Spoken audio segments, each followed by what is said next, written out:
વિદ્યાર્થી મિત્રો, સ્વાગત છે તમારું મારી આ YouTube ચેનલમાં।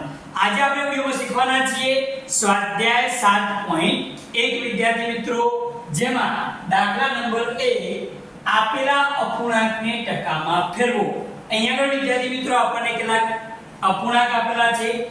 આ અપૂર્ણાંકને આપણે ટકામાં ફેરવવાના છે વિદ્યાર્થી મિત્રો। તો શું કરીશું, જોઈએ પહેલું 1/8 આપણને આપેલું છે। તો શું કરવાનું વિદ્યાર્થી મિત્રો, આપણે જે પણ અપૂર્ણાંક આપ્યો હોય એને ટકામાં ફેરવવો હોય તો ગુણ્યા 100% બાજુ ગુણી દઈશું। અપૂર્ણાંક એમના એમ ગુણ્યા 100% એવું કરવાનું।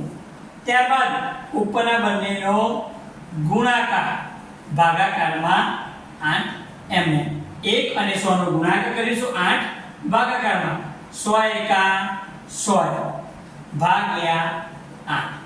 વિદ્યાર્થી મિત્રો, આપણે 100 ને 8 વડે ભાગીશું તો 8 નો ઘડિયો 10 સુધી બોલીએ તો 8 એકા 8 8 એકા 8 10 માંથી 8 જાય તો 2 વધે, ઉપરથી ઉતારી 0। હવે આપણે શું કરીશું વિદ્યાર્થી મિત્રો, 8 નો ઘડિયો 20 સુધી બોલીશું તો 8 દુ 16 થાય તો 8 દુ 16। હવે વિદ્યાર્થી મિત્રો 20 માંથી 16 જાય તો 4 વધે। હવે ઉતારવા માટે કઈ નહીં તો ભાગને ચાલી લઈશું, અહીંયા આગળ પોઈન્ટ 8 5 40। તો વિદ્યાર્થી મિત્રો જવાબ કેટલો આવ્યો, 12.5%। પહેલાનો જવાબ કેટલો આવ્યો, 12.5%। 1/8 ને આપણે ટકામાં ફેરવીએ તો જવાબ આવ્યો 12.5%। ટકામાં ફેરવવા માટે શું કરવાનું, જે અપૂર્ણાંક આપ્યો હોય એને 100% વડે ગુણી દેવાનું। ત્યારબાદ ઉપરના બેનો ગુણાકાર ભાગાકારમાં જે આપ્યો હોય એમના એમ ગુણાકાર કરી જે નીચે આપ્યું હોય એના વડે ભાગી દેવાનું એટલે આપણે જવાબ મળી જશે। બીજા નંબરનું 5/4, આને આપણે ટકામાં ફેરવવો છે વિદ્યાર્થી મિત્રો। તો અપૂર્ણાંકને શું કરીશું, 100% વડે ગુણી દઈશું। ત્યારબાદ ઉપરના બેનો ગુણાકાર 5 અને 100 નો ગુણાકાર ભાગાકારમાં જે હતું એમના એમ વિદ્યાર્થી મિત્રો। અહીંયા આગળ વિદ્યાર્થી મિત્રો ઉડી જશે, નીચે 4 આપ્યા, ઉપર ગુણાકારમાં 100 આપ્યા, 25 ચોક 100 થાય તો આપણે ઉડાડી દઈશું તો વધીશું 5 ગુણ્યા 25%। 25 પંચા કેટલા થાય, 125%। 25 પંચા કેટલા થાય, 125। તો 5/4 ને આપણે ટકામાં ફેરવીએ તો 125% જવાબ આવે। ત્યારબાદ જો આપણે આગળનો વિદ્યાર્થી મિત્રો 3/40, આને આપણે ટકામાં ફેરવવું છે તો આ અપૂર્ણાંકને આપણે વિદ્યાર્થી મિત્રો 100% વડે ગુણી દઈશું। ત્યારબાદ ઉપરના બેનો ગુણાકાર અને ભાગાકારમાં 40। અહીંયા આગળ વિદ્યાર્થી મિત્રો 0 0 ઉડી જશે તો વધીશું 3 ગુણ્યા 10 ભાગ્યા 4। 3 દાન 30 થાય ભાગાકારમાં 4। ઓકે, 30 ને આપણે શું કરીશું વિદ્યાર્થી મિત્રો, 4 વડે ભાગી દઈશું તો હું અહીંયા આગળ ભાગાકાર કરું 30 ભાગ્યા 4 તો 4 × 7 = 28। 30 માંથી 28 જાય તો 2। વિદ્યાર્થી મિત્રો આનો આપણે પોઈન્ટમાં પણ જવાબ લખી શકીએ અને શું કરવાનું, તમે મિશ્ર અપૂર્ણાંકમાં પણ ટકામાં જવાબ લખી શકો। તો હવે અહીંયા આગળ 2 વધ્યા, ભાગના ચાલેલી 0 ઉપર પોઈન્ટ 4 × 5 = 20 તો જવાબ કેટલો આવ્યો, 7.5%। કેટલો જવાબ આવ્યો, 7.5%। ત્યારબાદ જો આપણે આગળનું વિદ્યાર્થી મિત્રો 2/7, આને આપણે ટકામાં ફેરવવાનું તો અપૂર્ણાંકને વિદ્યાર્થી મિત્રો 100% વડે ગુણી દેવાનું। ત્યારબાદ ઉપરના બેનો ગુણાકાર અને ભાગાકારમાં જે આપ્યા હોય એમના એમ 100 દુ 200 ભાગ્યા 7%। 200 ને શું કરવાનું વિદ્યાર્થી મિત્રો, 7 વડે ભાગી દેવાનું। 7 નો ઘડિયો 20 સુધી, 7 દુ 14।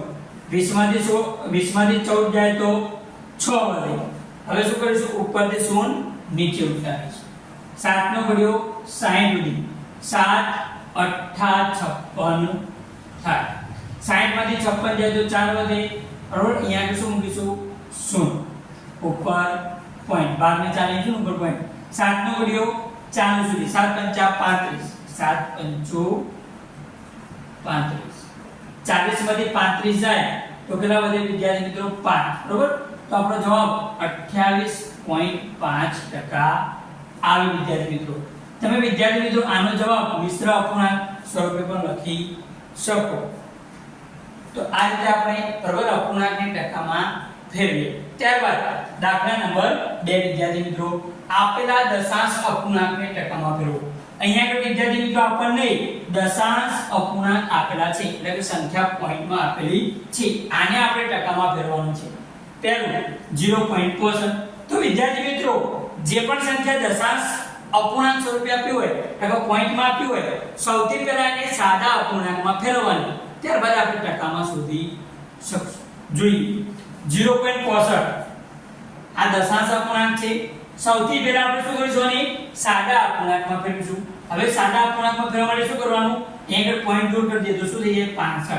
આપણે પોઈન્ટ દૂર કરીએ તો શું બનશે સંખ્યા 65 હવે પોઈન્ટ દૂર કરશો તો પોઈન્ટ પછી કેટલા આંકડા હતા 2 તો ભાગાકારમાં કેટલા લખવાના 100 તો 0.65 ને શું કહેવાય વિદ્યાર્થી મિત્રો 65 ભાગ્યા 100 કહેવાય આ અપૂર્ણાંકને આપણે ટકામાં ફેરવવાના તો 65 ભાગ્યા 100 અપૂર્ણાંકને ટકામાં ફેરવવા માટે શું કરીશું 100% વડે ગુણીશું અહીંયા આગળ વિદ્યાર્થી મિત્રો 100 ભાગાકારમાં 100 ગુણાકારમાં ઉડી જાય તો જવાબ કેટલો આવ્યો 65% જવાબ આવ્યો ત્યારબાદ બીજા નંબરનો 2.1 આ પણ દશાંશ અપૂર્ણાંક છે સૌથી પહેલા સાદા અપૂર્ણાંકમાં ફેરવીશું 2.1 તો અહીંથી પોઈન્ટ દૂર કરી દઈએ વિદ્યાર્થી મિત્રો શું બની જાય 21 પોઈન્ટ પછી એક આંકડો તો ભાગાકારમાં કેટલા લખવાના 10 વિદ્યાર્થી મિત્રો ઓકે હવે આને આપણે ટકામાં ફેરવીશું 21 ભાગ્યા 10 ગુણ્યા 100% બરાબર અપૂર્ણાંકને 100% વડે ગુણીને ટકામાં ફેરવી શકીએ 0 0 ઉડી જાય તો વધ્યું શું 21 ગુણ્યા 10% 21 દાન કેટલા થાય 210% તો 2.1 એટલે કેટલા કહેવાય 210%. ત્રીજા નંબરના 0.02 આ દશાંશ અપૂર્ણાંકને આપણે સૌથી પહેલા સાદા અપૂર્ણાંકમાં ફેરવીશું 0.02 પોઈન્ટ દૂર કરી દઈએ તો શું થઈ જાય એકલા 2 બની જાય હવે પોઈન્ટ પછી કેટલા આંકડા 2 તો ભાગાકારમાં કેટલા લખવાના 100 વિદ્યાર્થી મિત્રો આને આપણે ટકામાં ફેરવવા છે તો 2 ભાગ્યા 100 ગુણ્યા 100% 100 ભાગાકારમાં 100 ગુણાકારમાં ઉડી જાય તો વધ્યું શું વિદ્યાર્થી મિત્રો 2%.